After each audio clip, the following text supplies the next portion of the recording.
Bismillahirrahmanirrahim. Assalamualaikum warahmatullahi wabarakatuh. Nama saya Muhammad Razi Aulia.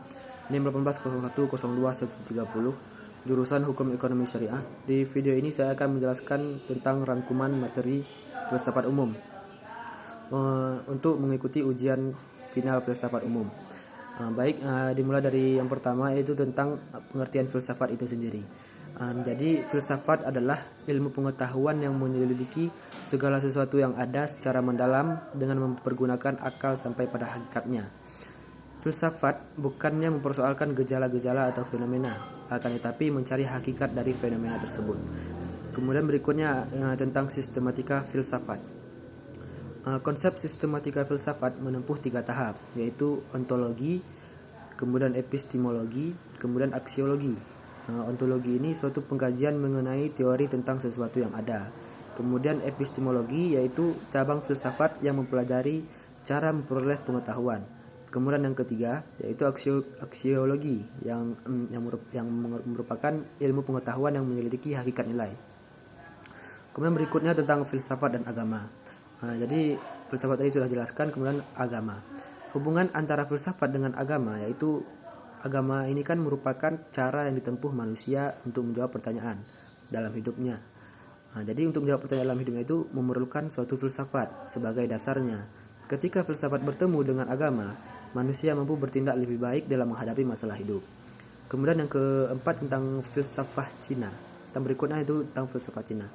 Filsafat Cina adalah salah satu dari filsafat tertua di dunia dan dipercaya menjadi salah satu filsafat dasar dari 3 filsafat dasar yang mempengaruhi sejarah perkembangan filsafat dunia.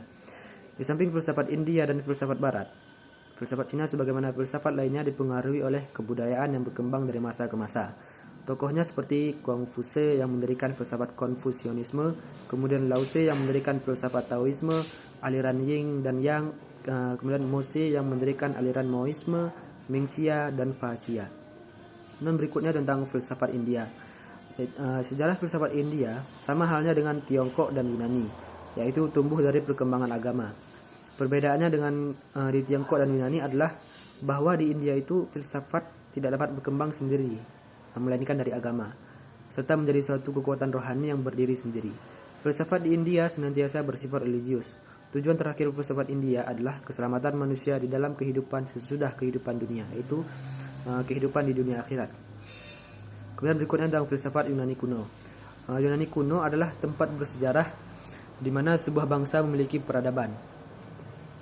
Oleh karenanya Yunani kuno sangat identik dengan filsafat yang merupakan induk dari ilmu pengetahuan. Orang Yunani yang hidup pada abad ke-6 sebelum Masehi mempunyai sistem kepercayaan bahwa segala sesuatunya harus diterima sebagai sesuatu yang bersumber pada mitos atau dongeng-dongeng. Para pemikir filsafat Yunani yang pertama berasal dari Miletos, sebuah kota perantauan Yunani yang terletak di pesisir Asia Kecil. Mereka kagum terhadap alam yang oleh nuansa dan ritual dan berusaha mencari jawaban atas apa yang ada di belakang semua materi itu. Dan berikutnya tentang filsafat Barat abad pertengahan.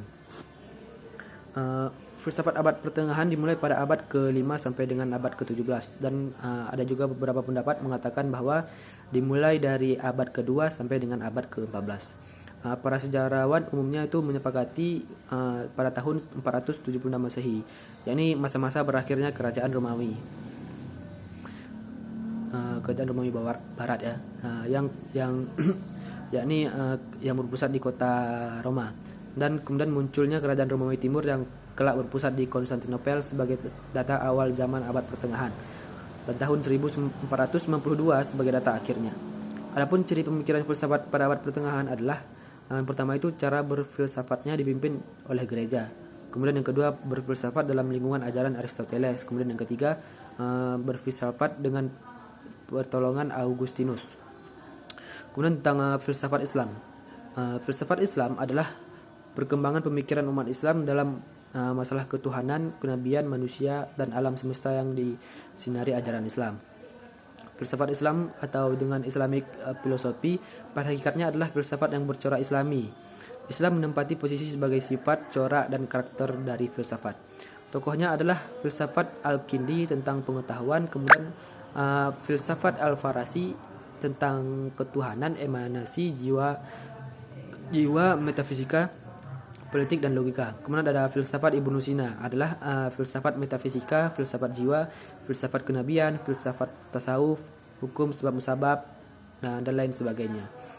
Kemudian berikutnya ada filsafat modern. Filsafat zaman modern adalah pengetahuan yang tidak berasal dari kitab suci atau ajaran agama, tidak juga dari penguasa tetapi dari diri manusia sendiri. Aliran rasionalisme beranggapan bahwa sumber pengetahuan adalah rasio. Aliran empirisme sebaliknya meyakini pengalaman sumber pengetahuan itu baik yang batin maupun indrawi. Aliran filsafat modern yaitu ada rasionalisme, empirisme, kritisme, idealisme, positivisme, evolusionisme, materialisme, neokantianisme, pragmatisme, filsafat hidup, fenomenologi, eksistensialisme, neotomisme, Descartes, nihilisme, dan lain sebagainya. Sedangkan nama-nama tokoh filsafat modern adalah seperti Descartes, Pascal, Kant, Hegel, Auguste Comte, dan John Locke, adalah yaitu nama-nama ahli yang mempelopori dan mendukung teori-teori aliran filsafat modern.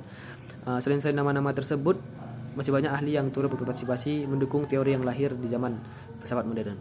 Jadi cukup sekian yang dapat saya sampaikan, lebih dan kurang saya mohon maaf.